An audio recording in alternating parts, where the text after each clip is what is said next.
Shalom, welcome to the Jewish View. My name is Rabbi Nachman Simon with the Chabad House of Delmar, together with my co-host, Mark Ronich of Statewide News Service, jbiztechphilly.com, and as you can see here, columnist for the Jewish Press. And I'm having a lot of fun doing all three assignments. It's really rewarding. And also the column that I have in the Jewish Press is called Albany Beat, and I talk about how government relates to the Jewish community, or doesn't, as the case may be. But someone who's real good at relating to the Jewish community is our guest today. He's View-Leif Engstrom, not the surfer, but the auditor for the city of Albany. Well, maybe you have to surf through the books over here. Yeah, and I want to tell you, I want to ask you about that, because Sure. I Googled your name and it came up with this surfer who's from Long Island named View-Leif Engstrom. It says Long Way from Long Island was one of the articles that came up. So does this happen when you get confused? Well, no, not up in Albany. The funny thing is just totally coincidentally, we took a vacation down to Puerto Rico and to a village called Rincon. It's on the coast. It's a surfing village. But out of the blue, it turns out that that's where the surfing View-Leif Engstrom goes in the winter to surf. So, and he's very famous, he's very good, and had no problem making dinner reservations, though they were a little disappointed when they saw me walk in the door. And you showed them your Amex card, right? And you said View-Leif Engstrom on it, like absolutely. The commercial. But I also, I mean, you and water go hand in hand also. As we tape this, the Olympics are going on now, and you have a connection with that. Yeah, I made finals at the 1996 Olympic swimming trials. And so I watch it very, very intensely. As a matter of fact, my club coach when I was in high school and in college is Ryan Lochte's father.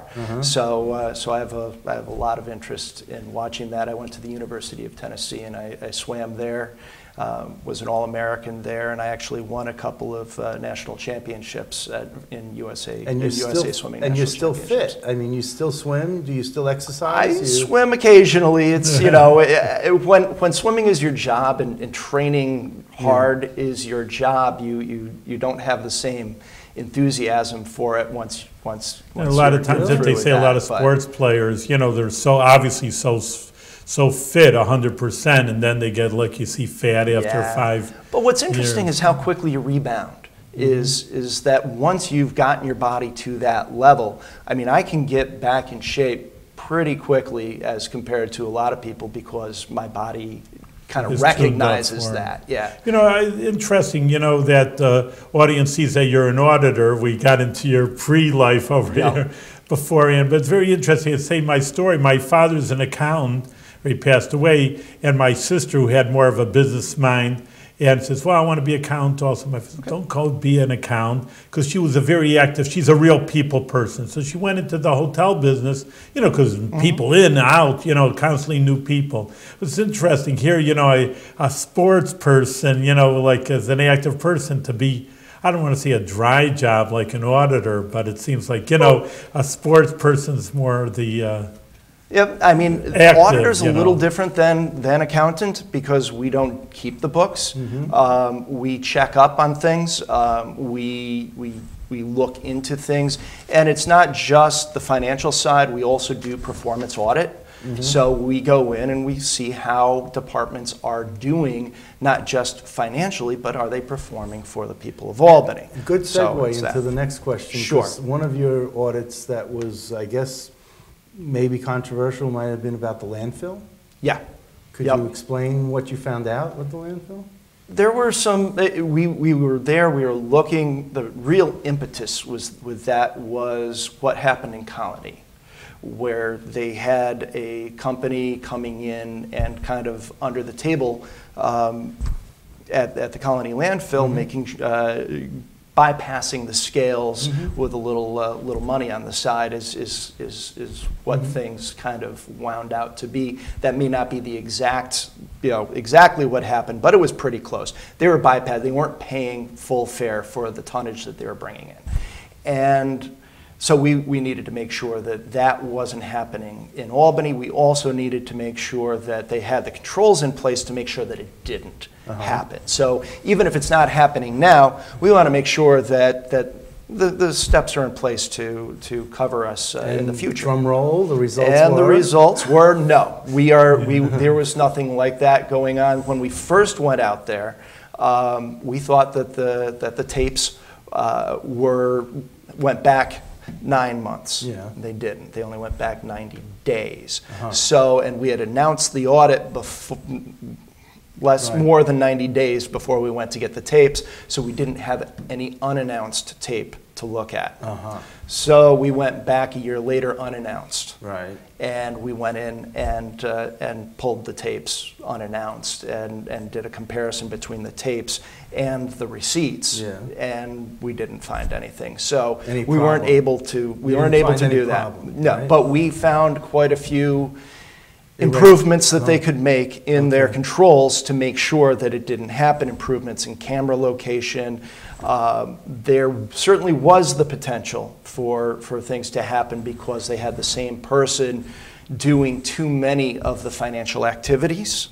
So when you have one person doing things, you can it makes fraud a lot easier than if they have to coordinate with somebody else. Then they've got to get somebody else to put their livelihood on the line to make a few extra bucks. Now, I was also hearing recently about this Queemans land that the city of Albany owns that was supposed to be for the landfill when this landfill closes on Rapp Road, and then the DEC said no and scuttled that, and we apparently have this acreage in Queemans that we don't know what to do with in the city. But can you, I mean, did I get that story right? That's about where it stands. We had initially had an agreement. I assume it was verbal. I haven't looked into it with the state, and as a result, it got put into the budget to sell it to the state for nature preserve for $5 million. Since then, that number has declined significantly, and we don't know where it's going to land, or if we're even going to see the value in what we end up being offered and make it worthwhile even making that sale. Does any of that go through your office at all, or no? The sales do not. This is just of interest. The sales are. I don't audit revenue on a daily basis. I audit payables. I audit the money. The city can't write a check without my office authorizing it.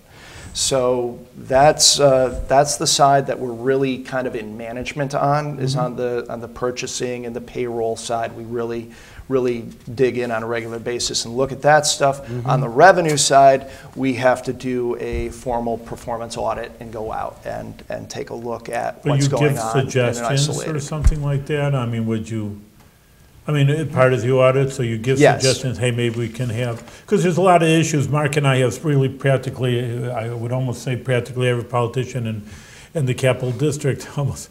The truth is, and one of the issues we recently had is like selling the Palace Theater for $1. So, I mean, could you put your 2 cents? What I try to do is I try to avoid putting in my 2 cents unless I've done an audit or unless it's in a payable, unless it's within my management purview, which is on the payable and payroll side. If it's on something else with the city, I try to stick to, my opinions have to be audit opinions, because if I get into gray areas and then I go in and I audit it and I've already made a statement about something, tainted, then my opinion on that is tainted in the public. So do you feel that part of you as a citizen in the city of Albany is quashed because you can't say everything that you want to say? I can't say everything that I want to say, but that's, I'm not the only one. No, Judges can't say what they want to say, and other people. If you're going to do your job and you're going to be trusted by the public to do your job, you have to follow that job. They want an independent auditor. And when I go out and I say take one side or another on an issue and then I go audit it, they can't trust my audit. Right. And they want an auditor that they can trust, and that really, there are enough people with opinions out there Yeah. that mine, you know what opinions are, and Yeah, but you're the auditor, your opinion's a little more than the man in the street. and the way you keep it that way is you don't make opinions on things that you haven't thoroughly vetted. Yeah, you don't make it public. Yeah, I know when I worked in the Assembly and the Senate as a staffer, I couldn't say everything that I felt I wanted to say, even when I was off the clock. Yeah. And the reason for that was because the first line in the story was going to be, staffer for Assemblyman so-and-so says this. Yep. And you sort of feel like they're taking my If you want to freedom do of that, speech. If you want to do that, go to work in civil service or go to work in private sector, Right. and then you're free to mouth off about anything you want to. And as you do, you will inevitably be wrong about some things, and the quality of your opinion goes down. So it's best in practice to make your opinions known about things that you actually have knowledge about. Right. And that's a good rule in life, I think. Yes. And I can give you a little context on that theater. Is that there's a lot of work that needs to be done on that theater, and it's not going to be cheap. $3 million? That's what I've heard. Yeah, I've heard I also. haven't analyzed it, but I either. know that there's work that needs to be done to the theater, and the city is in, and this I can tell you, the city is in very significant financial distress, and $3 million, even borrowing $3 million for the city to put it in, is gonna, that's a It goes the other way, but maybe there's a private, again, obviously, Yeah, like you're saying, exactly. I say right away, I'm a rabbi, I'm not a businessman, Yeah. a real estate appraiser.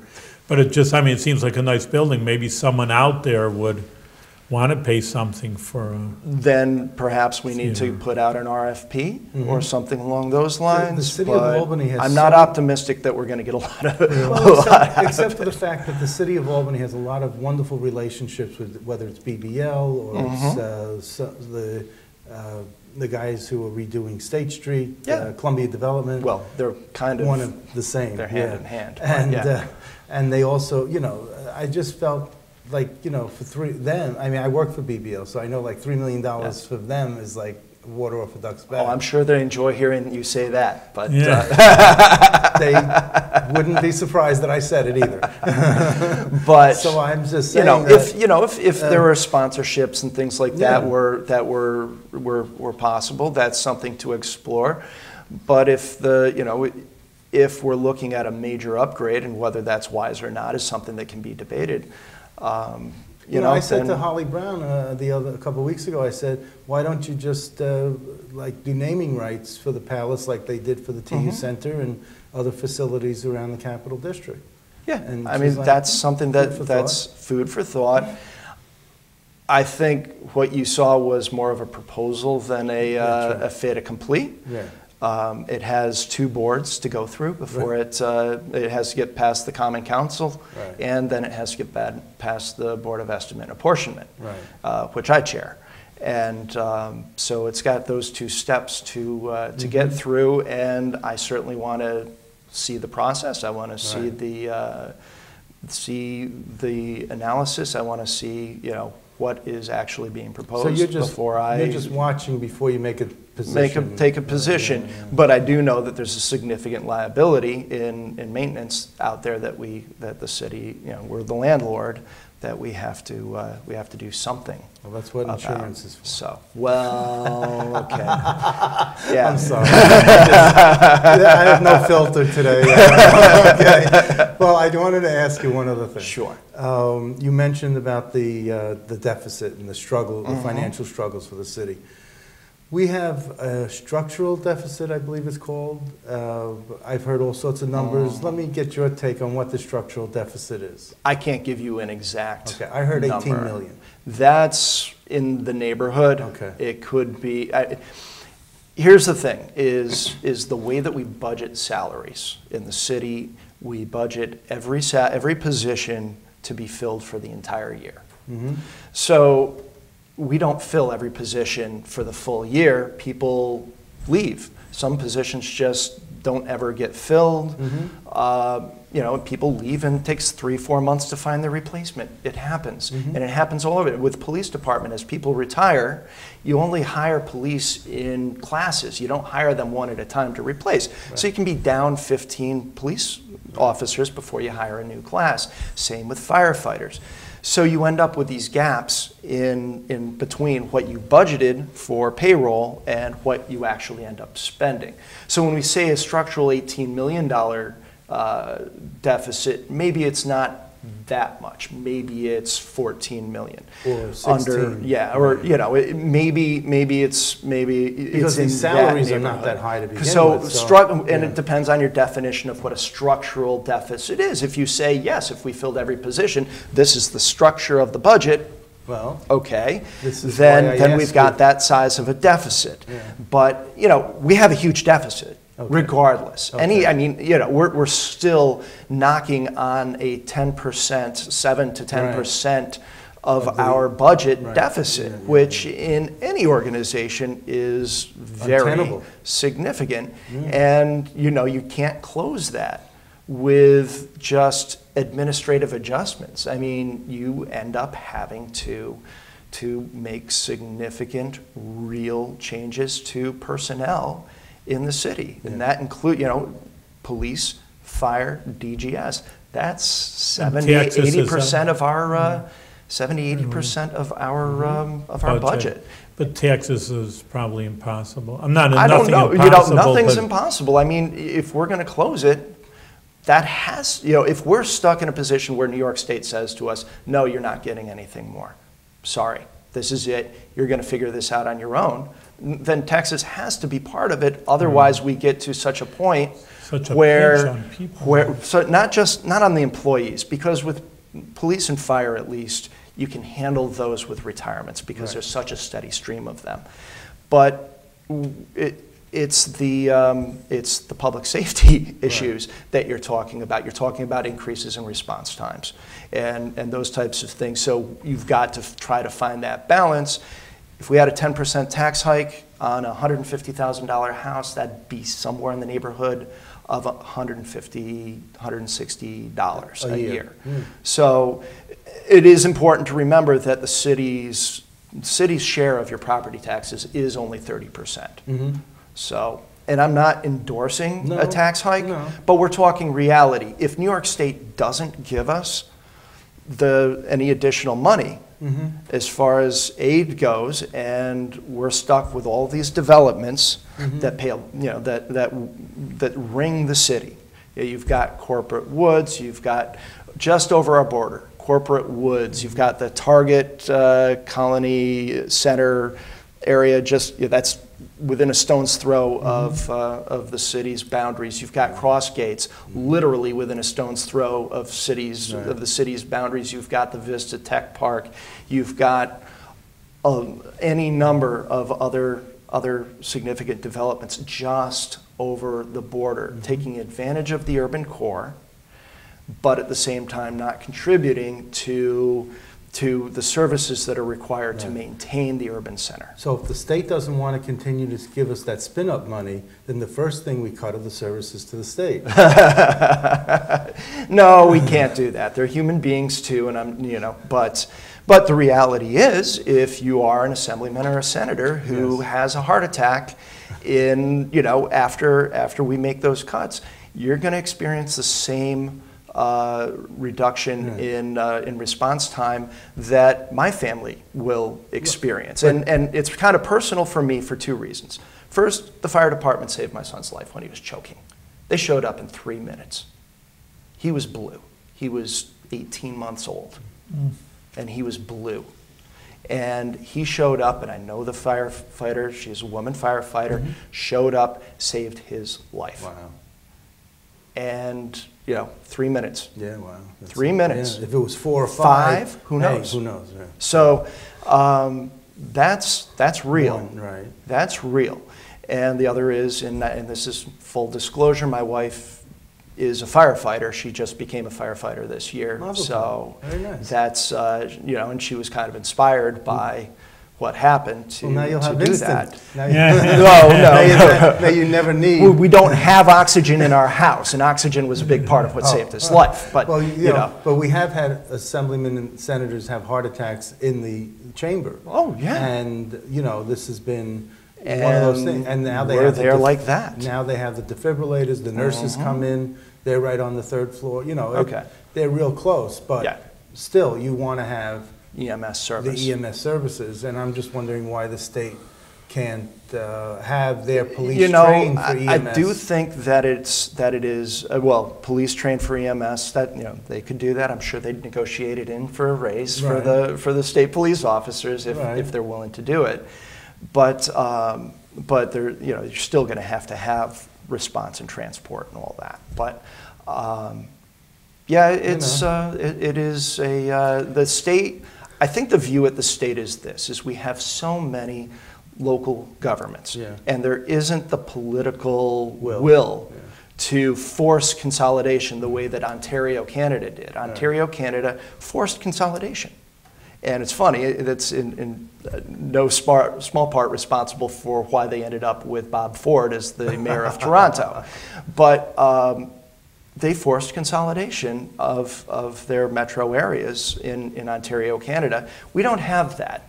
People don't want it. They had a vote. People don't want it. I mean, every time, when Waterford had the opportunity to reduce their property taxes by $300 per household, by consolidating the town police into the Saratoga County Sheriff's Department, they voted it down. Right. You know, and they were promised by contract the same police service. So people don't want it. So now New York State has decided, I think, is turning the screws on local government. Unfortunately, it does nothing to the wealthy suburban towns and puts the onus on the cities.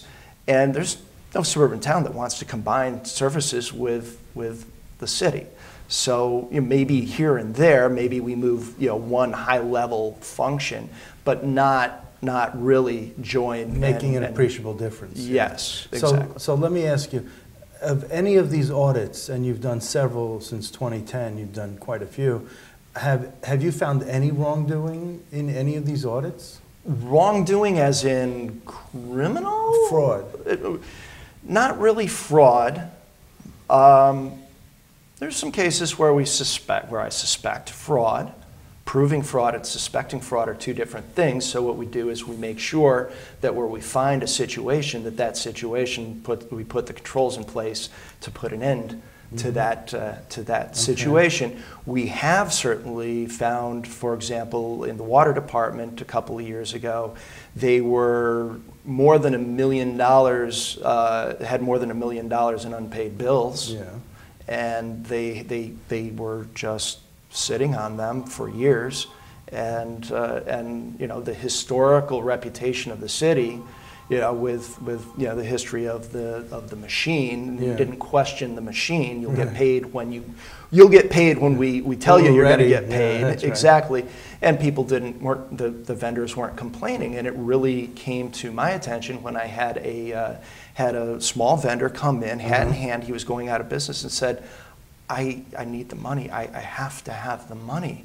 And it's been so long. Wow. And so we started looking into it, and we called up all their vendors, and they sent us in what we owed, and it was over $1 million. It was more than a year late. Wow. And which is completely unfair to our local businesses. So the water department had no resources to pay? No, they had the money, and that's did? the most infuriating part. Is the water department has separate bank account. Right. They're a separate entity, Right. and not the department, but the water board is, and they pay for everything. They just weren't processing the invoices. And it was. Did your audit correct that? Yes, everything did get paid, and they're up to date now, and they're doing a good job now. Okay. They have a new CFO. Yeah, and who is a CPA. Yeah. So they're on top of things now. But a few years ago, it was a really bad situation. So now I got to ask you about the space, the office space in City Hall. What's going on with? I mean, they moved out this codes and compliance department. Are you going to get the space that you need? We in your need some office? new space as an auditor's office because we share space with the treasurer's office. And as you can imagine, it results in more than a little bit of whispering about things before we bring them forward. And I'd really like to be able to walk out of my office and just vent. Yeah. And I can't do that because I have people who I actually audit out there in the main area. So it's something that needs to happen. It's something that I've been assured will happen. Unfortunately, we have a very expensive roof on on City Hall that is leaking over the code enforcement office. Oh, yeah. Well, that's ironic. Yeah, it's an all-weather office. And so we're not able to make that shift at the moment. The mayor has brought in an architect on a small contract to assess the space in City Hall, and I'm expecting to meet with him shortly. So how many people from the treasurers? I just thought one. I have one over there in the corner, but it is an open space, right. and No, but there's really one. no other place So- to put him. Right, so when the treasurer was on the program, I asked him about this, and he said that he has extra desks in his office. And I said, then why don't you just put this guy over in these extra desks? He's the deputy treasurer. Yeah, He's got a lot of files. A lot of land. He's got a lot of files that are surrounding him. So Yeah. it's not just a desk. No. It's a matter of, It's of a moving cubicle. him. Yes, yeah. It's a large cubicle, and Yeah. it's a matter of moving him, and it's quite a bit of stuff. And Darius really doesn't have space outside of my office area to house him. So because he look- used to be the deputy comptroller. Yeah. So that's why he's in that Right. space. So did you go over to the treasurer's office to look around to say, hey, this is how you I can fit him have in? measured every possible scenario that I could think of to address this. I was hoping that law department could move up to the code enforcement space. Oh, okay. And then I could either move over into the back corner, or Ken, who's the deputy Yeah. treasurer, could move over into some other space and just give me my current space. Right. I don't care. I just want space Right. where I can Feel comfortable feel and comfortable feel like it's your openly own. discussing things. Exactly. And it's annoying. It doesn't cripple my office. I can come bring people into my office. We Yeah. have a table there. We sit around. We can talk with the door closed and figure things out. I just prefer to have it be a little bit more of a casual situation. It's awkward to say, excuse me, Ken, but we have to have a meeting now. Could you please step out and go have No, lunch? yeah. We don't do that. We just close our door. But, No, yeah. I just, yeah. No, it's an issue that I'm hoping to get addressed. But Is there anything that we didn't know enough to bring up to you and ask you about that you'd like to bring up? From the city's perspective, right now we're extremely busy in what we're doing because we are transitioning into a computer system. But the biggest issue for the city by far is our financial situation, and there's no solving it internally unless we're going to make some drastic changes to what gets done by the city. You can't do what Paula Mahan did in Colony with a one-year tax increase that's a separate line? 1 year doesn't solve the problem. 1 year is 1 year. 1 year that 1 year is a bridge to an internal solution. We don't really have an internal solution unless... So you really can't live within your means? Yeah, no. Oh, okay. No, unless we have a significantly reduced police force, a significantly reduced fire department, significantly reduced DGS presence in the city, all of those things, unless, that's what will happen. And we'll also have to increase taxes if we want to keep things with, to bare bones. Then we have to also patch that with like a 10% tax hike. But, that's really where we're at. And, cities are the cores of our regions. They're really, when somebody comes to the region, it's what makes the region attractive is what that city looks like. Everybody knows what a suburb looks like. What's unique is that urban center. And that's what puts the face on our region. It's not just Albany, it's also Schenectady, it's also Troy, and they also have their problems for the same reasons. New York State really needs to step up and address the fact that our state and federal aid have been dramatically cut over the last 40 years. And we have run out of Band-Aids.